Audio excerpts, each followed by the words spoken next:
Internship is 2 semesters, EDFR 594 and EDLE 594. EDLE 594 is the first internship, which has emphasis in K 12 schools, building level, and the EDFR 594, which is the course that I have open, is the second internship.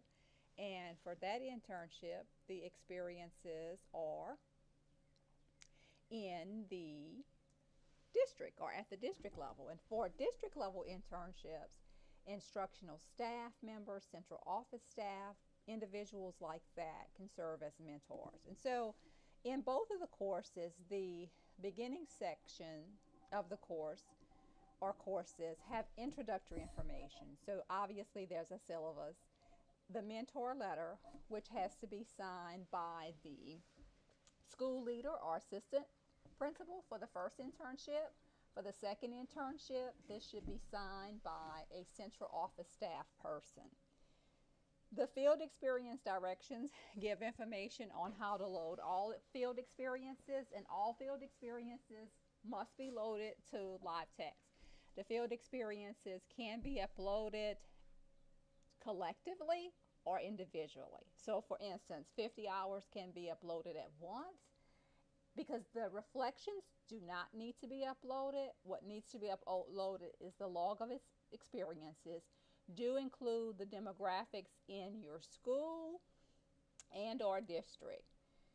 The school leader licensure assessment should be completed before the end of the semester of the second internship. The state, Louisiana State Department of Education, requires a score of 166. And we require here at Nichols that the test is taken and we have a record on file. And so the standards, vision, instructional leadership, are the actual entities in which candidates are scored for the school leader licensure assessment.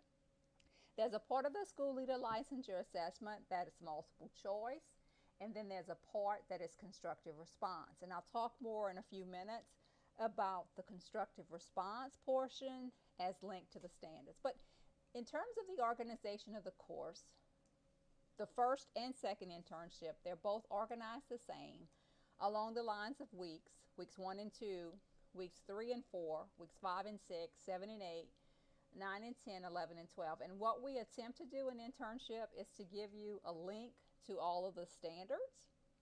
And so the information that you need relative to each reflection should be included in each week. And so in this point of the semester, we're at the instructional leadership phase, and all of what you have been utilizing to this point on can be used in that reflection. So in your reflections, you primarily week to week embed the conceptual framework. You also embed the ISLIC, the ELCC, and now the most recent set of standards, which is the National Professional Standards for Leaders, in all of the reflections. And so that's the same kind of thing that must occur as it relates to the constructive response portion of the school leader licensure assessment. And so, just to illustrate the importance of the standards, I've actually opened up here the table that shows, in which we created, that shows the alignment. This is this table here that we've opened that shows the alignment from the different standard entities. And I will try to get it right here. The when you enter the program, most of you entered under the 2007 ISLIC standards, which is the Interstate School Leader Licensing Constituents Council. And then we also have the Educational Leadership Constituents Council. And now we have the National Professional Standards for Leaders, and the National Professional Standards for Leaders are recent. They were adopted in 2015. So as you respond to the remainder of your reflections and also in practice for the school leader licensure, please begin to include more of the verbiage from the standards. And if you look at the specifics of what's entailed, you'll scroll down at the bottom and it's a more detailed chart of the knowledge, skills, and disposition sets that are aligned with all of the standards. And so when we talk about vision in all standard sets, we're talking about the promotion of both a vision and mission. We're talking about the collection of data in order to identify goals. Most of the time, you will see the verbiage continuous school improvement, continuous and sustainable school improvement.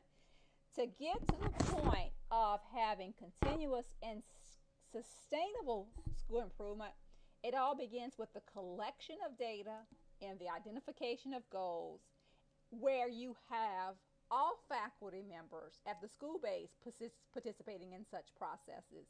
At the district level, you have all the school leaders participating in such processes.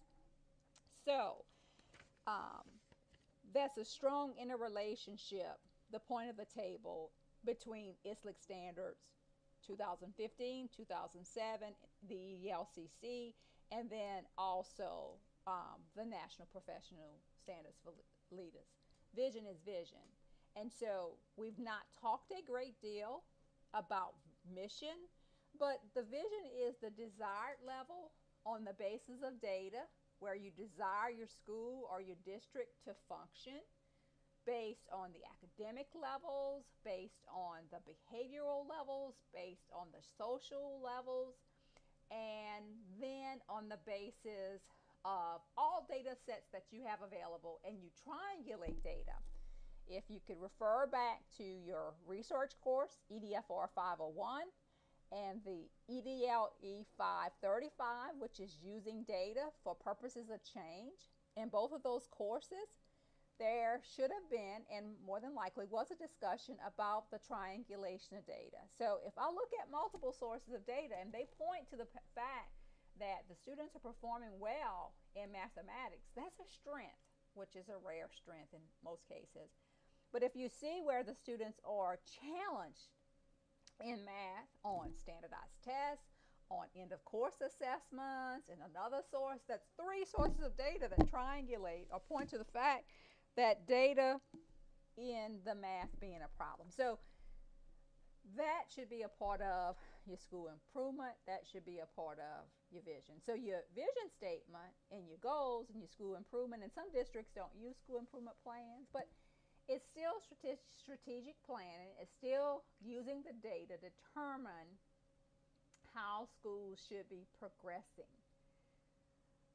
So, we get the illustration and the importance of the alignment across standard 1. When we get to standard 2, the old ISLIC standard 2, this is where it gets somewhat to be different, because the revised ISLIC 2015 standards actually have standard 2 to be covered in standards 2, 3, 4, and 6. And for the National Professional Leaders, Standards for Leaders, it's actually covered through standard 4, 6, 7, and I went through too fast here, 7, the Professional Community of Educators.